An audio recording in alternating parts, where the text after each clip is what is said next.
હાલ બીજી જોબ પણ કરું છું કે જ્યારે ઘરનું ભરણ પોષણ કરવા માટે જરૂર છે. 454 રૂપિયા રોજ મળે છે અને વધુમાં વધુ 27 દિવસની નોકરી મળે છે. તેમાં પણ ક્યારેક અત્યારે TY BA છે, તેમજ હાલ મારે LLB ચાલુ છે.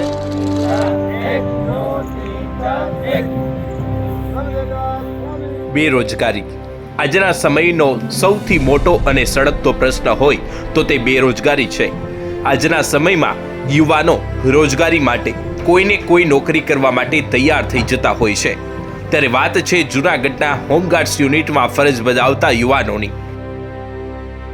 સામાન્ય રીતે હોમગાર્ડ્સ યુનિટમાં જો ભરતી થવું હોય તો 10 પાસ ફરજિયાત જોઈએ, પરંતુ હોમગાર્ડ્સ યુનિટમાં અમુક એવા યુવાનો ફરજ બજાવે છે જે યુવાનોની શૈક્ષણિક લાયકાત સાંભળીને તમે પણ અચંબામાં મુકાઈ જશો.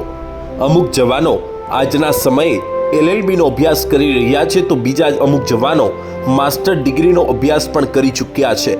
ચાલો જાણીએ તમામ જવાનોના મનની વાત. નમસ્કાર, મારું નામ કડથિયા ભરત હીરાભાઈ છે.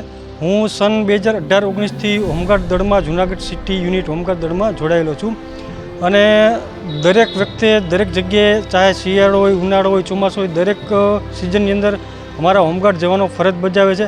આ ઉપરાંત કોઈપણ જાતનો ડિઝાસ્ટર હોય, કોઈપણ જાતની અતિવૃષ્ટિ થઈ હોય કે કોઈપણ જાતનું તોફાન આવ્યું હોય, વાતાવરણ કે કોઈપણ જાતની પૂર આવ્યો હોય, તો દરેક ડિઝાસ્ટરની અંદર અમારા જે હોમગાર્ડ જવાનો છે તે અલગ અલગ જગ્યાએ અલગ અલગ સ્થળો પર બંદોબસ્ત કરે છે અને પોતાની ફરજ બજાવે છે. ગયા વખતે લોકોને ખ્યાલ હશે, ગયા વખતે જૂનાગઢની અંદર વધુ વરસાદના કારણે મોતીબાગ અને જે મોતીબાગ વિસ્તાર છે, રાયદેબાગ વિસ્તાર છે, આ વિસ્તારોની અંદર પાણી ભરાઈ ગયા હતા અને ઘણા લોકો અને ઘણાની ગાડીઓ પણ તણાઈ ગઈ હતી.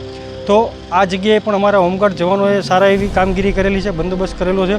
આ ઉપરાંત કોરોના સમયમાં પોલીસની સાથે ખંભે ખંભો મિલાવીને 12-12, 15-15, 16 કલાકની નોકરી કરેલી છે. આ ઉપરાંત ગયા વખતે પરિક્રમા બંદોબસ્ત હોય, ચાહે VVIP બંદોબસ્ત હોય, ચૂંટણી બંદોબસ્ત હોય, દરેક પ્રકારના બંદોબસ્ત હોમગાર્ડ જવાનો કરે છે. હું BCom કરેલું છું અને ડિપ્લોમા પણ મેં કરેલું છું અને હું આમાં મારે ખાખીનો શોખ છે કે હું પણ એક પોલીસ કર્મી બનું અને દેશની અને રાષ્ટ્રની સેવા કરું. એવા હેતુથી હું આની અંદર જોડાનો છું અને અત્યારે પણ હું પોલીસની તૈયારી કરું છું. મારું નામ મયુર રમેશભાઈ પોપટાણી છે. હું છેલ્લા 5 વર્ષથી હોમગાર્ડમાં ફરજ બજાવું છું. અત્યારના હાલના સમયમાં જે બેરોજગારને હિસાબે કે જે બહારની નોકરીમાં મેં ઘણી પણ મહેનત કરેલી છે, જેમ કે પોલીસ છે, ફોરેસ્ટ છે, એવી જગ્યાએ ઘણી જગ્યાએ મહેનત કરી. હાલ મારી ઉંમરને હિસાબે મારે હોમગાર્ડમાં ફરજ અત્યારે બજાવું છું, જે કે બેરોજગારને હિસાબે થોડું વેતન મળી રહે. અને હું અત્યારે હાલ બીજી જોબ પણ કરું છું કે જ્યારે ઘરનું ભરણ પોષણ કરવા માટે જરૂરી છે. મેં સાહેબ કોલેજ કરેલી છે. અહીંયા ઉંમર એજને હિસાબે પછી છેલ્લે ખાખીના શોખના હિસાબે મેં હોમગાર્ડ જોઈન્ટ કરેલું. અત્યારે 454 રૂપિયા રોજ. મારું નામ જાની રાજુ સનતભાઈ છે, તેમજ હું જૂનાગઢ શહેર યુનિટમાં હોમગાર્ડ સભ્ય તરીકે ફરજ બજાવું છું. તેમજ હોમગાર્ડની અંદર ઘણી જાતના અમને અનુભવો 8 વર્ષમાં થયા છે. જેટલા પોલીસની જે કાંઈ કામગીરી છે એમની અંદર તમામ પ્રકારમાં હોમગાર્ડ મદદરૂપ થાય છે. તેમજ પોલીસને સરળતાથી કામગીરી થઈ શકે એ માટે હોમગાર્ડની મદદ લેવામાં આવે છે. તેમજ ઘણી જાતના અનુભવો થયા છે. અમુક ગિરનારની અંદર મદન મોહન જૈન કરીને હતા, જે 80 વર્ષની ઉંમર હતી અને ગિરનારની અંદર તે એક ખીણમાં પડી ગયા હતા.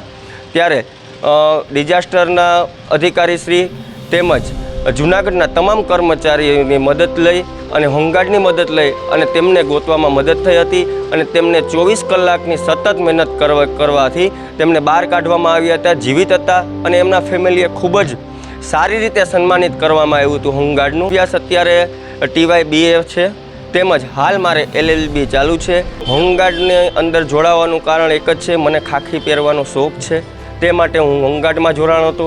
પણ હાલ અત્યારે અમે પોલીસની ભરતીની તૈયારી પણ કરી રહ્યા છીએ. આ જે હોમગાર્ડ છે એ તમામ પ્રકારના પોલીસને ખંભો મિલાવી અને ટ્રેનિંગ આપે છે. તો એમને કાંઈ પણ એક નાની એવી જે ફૂલની તો ફૂલની પાખડી કહી શકાય એવી આમાં સરકારશ્રીને નિવેદન છે કે હોમગાર્ડનું આમાં કોઈ માર્ગ ગણે એમના પ્રમાણપત્ર ઉપર અથવા કોઈ પણ સરકારશ્રી આમની નોંધ લે એવી અમારી એક રજૂઆત છે. યોગેશ ડોબરિયા, જિલ્લા હોમગાર્ડ કમાન્ડન્ટ, જૂનાગઢ. જૂનાગઢ જિલ્લામાં અત્યારે અમારી પાસે 648 હોમગાર્ડ છે, જેને મહેનતાણું અમે 454 રૂપિયા આપીએ છીએ. અત્યારે પોલીસની માગણી આખા જિલ્લામાં 296 લોકોની છે, જે અમે રોજે રોજ ફાળવતા હોઈએ છીએ. એનું મહેનતાણું 454 રૂપિયા પ્રતિ દિવસ હોય છે. તેની કામગીરી પોલીસની સાથે રહીને કાયદો વ્યવસ્થા જાળવવાની હોય છે અને સાથે સાથે અમે ડિઝાસ્ટરની પણ તાલીમ આપી છે, જેથી કરીને કોઈ આપતકાલીન પરિસ્થિતિ ઊભી થાય તો તેને પહોંચી વળવા માટે મદદરૂપ થઈ શકે. એજ્યુકેશનમાં અમારી પાસે કુલ 648 હોમગાર્ડ છે. એમાં માસ્ટર ડિગ્રી કરેલા 16 છે, ગ્રેજ્યુએશન 143 છે, 12 પાસ 157 છે, 11 પાસ 32, 10 પાસ 91 અને જે જૂની ભરતી છે 7 પાસ ઉપર થતી હતી એ 7 પાસ 27, 8 પાસ 20 અને 9 પાસ 162 લોકો છે. જનરલી મોસ્ટ ઓફ બધા એજ્યુકેટેડ જ છે, જેને યુનિફોર્મ જ પહેરીને સેવા જ કરવી છે, માનદ સેવા, એ લોકો હોમગાર્ડમાં ભરતી થાય છે. પોતાનો ધંધો પણ કરે છે અને સાથે સાથે સેવા પણ બજાવે છે. આમ હોમગાર્ડ યુનિટમાં ફરજ બજાવતા તમામ કર્મચારીઓ પોલીસથી ખભે ખભો મિલાવી અને કોઈ પણ પરિસ્થિતિમાં કામ કરવા માટે તૈયાર કરવામાં આવે છે.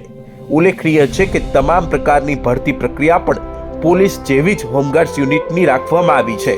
તો તમામ યુવાનોનો એક એવી રજૂઆત પણ છે કે અમારા આ કામગીરીને કોઈ ગુણ સ્વરૂપે આવનારી ભરતીમાં ગણવામાં આવે, જેથી અમને તેનો પણ લાભ મળી શકે. આશિષ પરમાર, લોકલ 18, જુનાગઢ.